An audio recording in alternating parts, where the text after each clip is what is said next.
विशेष धोरण तुम्ही करून त्यांना तातडीनं कर्मचारी नियुक्त झाले तर आपल्या घोषणा त्या कार्यान्वित होऊ शकतात.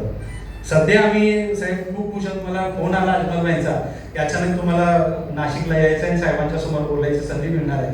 तुमचा अभ्यास आहे, अनुभव आहे आणि आपण मला आनंद आहे की छत्रपती शिवाजी महाराज, फुले शाहू आंबेडकर यांचे विचार जपणारे, पक्ष विचार जपणारे आपण असे आम्हाला चांगलं नेतृत्व लाभलंय. म्हणून मी या ठिकाणी साहजिक आहे की समाजाच्या अपेक्षा आपल्यासमोर मांडायचा प्रयत्न करतोय. या प्रसंगी एक 5 मिनिटात मी आमच्या समाजाच्या मागण्या आपल्यासमोर व्यक्त करून माझं छोटंसं मनोगत संपवतो. प्रत्येक जिल्ह्यात त्याप्रमाणे नाशिकमध्ये 100 मुलांचं आणि 100 मुलींचं वसतिगृह मंजूर व्हावं. साहेब, आता मुलींच्या वसतिगृहाची योजना आहे, पण त्याची अवस्था जर त्याचा आढावा जर घेतला ना तर फार भीषण अवस्था आहे. माझ्या माहितीनं कुठल्याही जिल्ह्यामध्ये अल्पसंख्याक मुली वसतिगृहात राहत नाही. अशा ठिकाणी ते बांधलं गेले किंवा काही ठिकाणी नागपूर सारख्या ठिकाणी सुद्धा साहेब 4 वर्षापूर्वी 9 कोटीचा निधी दिला गेलाय, पण अजून वसतिगृहच अस्तित्वात नाही. तर चांगल्या गोष्टी त्याला प्राधान्य दिलं पाहिजे. तर हे नाशिक जिल्ह्यामध्ये मुलांचं आणि मुलींचं वसतिगृह चांगलं व्हावं, इथं चांगल्या शिक्षणाच्या सुविधा आहेत. आणि खूप महत्वाची मागणी साहेब मी आपल्यासमोर करतोय की मुस्लिम युनिव्हर्सिटीची मागणी 2012 साली कोल्हापूरहून झाली. मी सातारा कराडचा आहे. कोल्हापूरहून झाली, मुस्लिम युनिव्हर्सिटी झाली पाहिजे. विलासराव देशमुख साहेब त्यावेळी मुख्यमंत्री होते. त्या चळवळीतून मी घडलेला व्यक्ती आहे, घडलेला कार्यकर्ता आहे. मला म्हणायचं की या जिल्ह्यामध्ये, नाशिक जिल्ह्यामध्ये यशवंतराव चव्हाण मुक्त विद्यापीठ आहे, मेडिकल काउन्सिलचे राज्याचं ऑफिस आहे, नीरी सारखी पाण्यावरती काम करणारी राज्यस्तरीय संस्था आहे. अशा अनेक संस्था नाशिकमध्ये आहेत. तर मला असं वाटतं की आज नाशिकमध्ये, खानदेशमध्ये तुमच्या अल्पसंख्याकांचं, मुस्लिमांचे प्रमाण चांगल्या प्रमाणात आहे. इथं या जिल्ह्यामध्ये माझ्या माहितीनं वक्फच्या जमिनी भरपूर आहेत.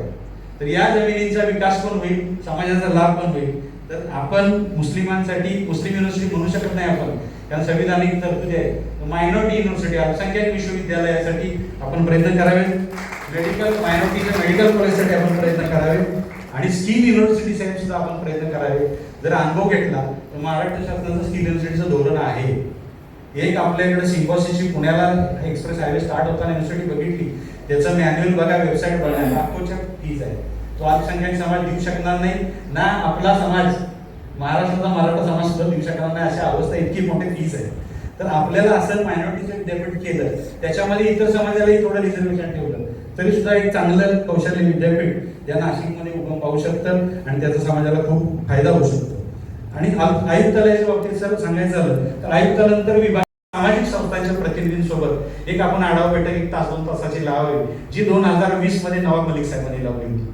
खासदार श्रीनिवास पाटील साहेबांच्या मतदारसंघातला मी आहे. त्यांच्या विनंतीवरूनच नवाब साहेबांनी ती लावली होती. पण आज नाशिककरांच्या मदतीनं, नाशिककरांच्या प्रेमापोटी आपण ती मीटिंग लावावी, जेणेकरून विकासाचे प्रश्न सुटतील आणि अल्पसंख्याक समाज आपल्याला दुवा देत राहील आणि आपली उत्तरोत्तर प्रगती व्हावं, समाजाचं काम व्हावं, अशी मी आपणास विनंती करतो. आणि महत्वाचं 18% अल्पसंख्याक समाजाला मुख्य प्रवाहात आणण्यासाठी जे काम आवश्यक आहे ते आपण कराल अशी सर्वांच्या वतीनं विनंती करतो. पुन्हा एकदा हार्दिक अभिनंदन. धन्यवाद. जय हिंद, जय महाराष्ट्र.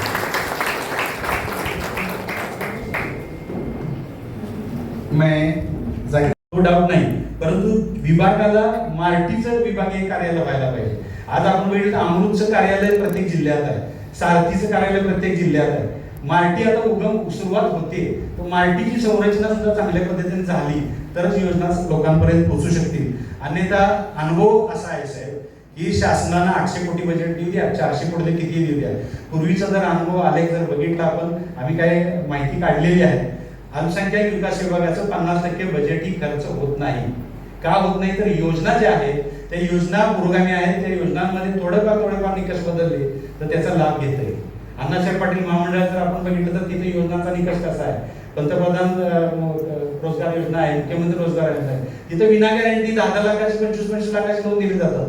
पण मौलाना आझादने 1 लाखाच्या लोनला इतक्या अटी शर्ती आहेत, त्याच्याकडे सुद्धा आपण मौलाना महामंडळाकडे लक्ष देण्याची गरज आहे. आणि हे सगळं जर आपल्याला करायचं असेल तर प्रत्येक जिल्ह्यामध्ये अल्पसंख्याक विकास समिती कार्यान्वित झाली पाहिजे. पंतप्रधान 15 कलमी विकास कार्यक्रमाची प्रकल्प अंमलबजावणी झाली पाहिजे. खरंच खूप छान आहे. 15च कलम आहे, म्हणजे 15 उद्देश आहेत. त्या 15 उद्देशांवर अनेक योजना बनवू शकतात, पण शासनानं त्याच्यावरती ग्राउंडला काही केले नाही. आतापर्यंत पाठीमागच्या आपण करायला अशी अपेक्षा आहे. राज्यस्तरीय समित्या साहेब खूप आहेत. अल्पसंख्याक हक्क दिनाचा जो विषय आहे, 18 डिसेंबर अल्पसंख्याक हक्क दिवस असतो. त्या दिवशी जिल्हाधिकाऱ्यांनी, मंत्री महोदय किंवा त्या जिल्ह्यातले प्रमुख लोकप्रतिनिधींनी एक बैठक घ्यायची दिवसभराची, कुठेही घेतली जात नाही.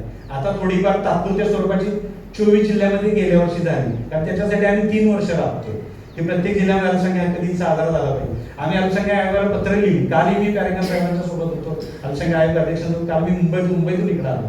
त्यांना म्हटलं जे जिल्हाधिकारी याच्यावर कारवाई करत नाही त्यांच्यावर ऍक्शन घ्या, त्यांना सांगा तुम्ही ताकद. आता कडक नियोजनाचं चाललंय.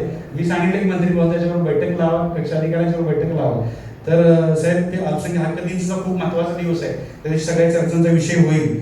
आणि माझी आपणास खास विनंती आहे की शासकीय निधीतून आता ज्या योजना आहेत त्याच्यातून अल्पसंख्याक भवन, समाज मंदिरच्या धर्तीवर अल्पसंख्याक भवनची कन्सेप्ट आपल्या योजनेमध्ये थोडा निधी जर वाढवला, बहुल वस्तीतील अल्पसंख्याक पायाभूत योजना आहे, त्याच्यामध्ये फक्त शासनाप्रमाणे 50 लाखाची तरतूद आहे. महानगरपालिका क्षेत्र 50 लाख, इतर ठिकाणी नगरपालिका 20 लाख. काय होणार त्या 50 लाखामध्ये? सत्तार साहेबांना मी निवेदन सिल्लोडला जाऊन दिलं होतं 2 वर्षापूर्वी की तुम्ही हे तालुक्याला 1 कोटी करा आणि जिल्ह्याला किमान 3 कोटी करा. त्यांनी जीआर काही बदलला नाही, एक तरी जीआर केला नाही, पण ज्याला पाहिजे त्याला 3 कोटी दिली, 2 कोटी दिली. पण आपण जर जीआरच काढला तर तो सगळीकडे त्याचा लाभ घेता येईल. ठराविक तोंड बघून कोणाला देता येणार, तर तसा जीआर एक आपण साहेब काढावा. आणि नाशिकमधून सुरुवात करावी. अल्पसंख्याक भवन एक मॉडेल भवन नाशिकमध्ये व्हावं. आणि नाशिक हे परिसर असा आहे, मी बऱ्याच वेळेला येतोय, 3-4 वर्षापासून येतोय. या परिसरात लोक औषध पाण्यासाठी किंवा अनेक गोष्टींसाठी येतात. हे एम चॅरिटेबल ट्रस्ट मुसाफिरखाना चालवते. खूप अडचणीतून मुसाफिरखान्याचा खर्च निघवला जातोय. पण एक शासनाच्या सवलतीतून योजनेत फक्त ते आहे तरतुदी, आपल्या सामाजिक सभागृहाची तरतूद, त्यातून सुद्धा आपण मुसाफिरखाना कन्वर्ट करू शकतो. किंवा बहुउद्देशीय फक्त नावामध्ये थोडासा सुधार केला योजनेमध्ये तर बरंच काही होऊ शकतं. तर नाशिकमध्ये मुसाफिरखाना, शादीखाना अशा गोष्टी आपण मंजूर कराव्यात.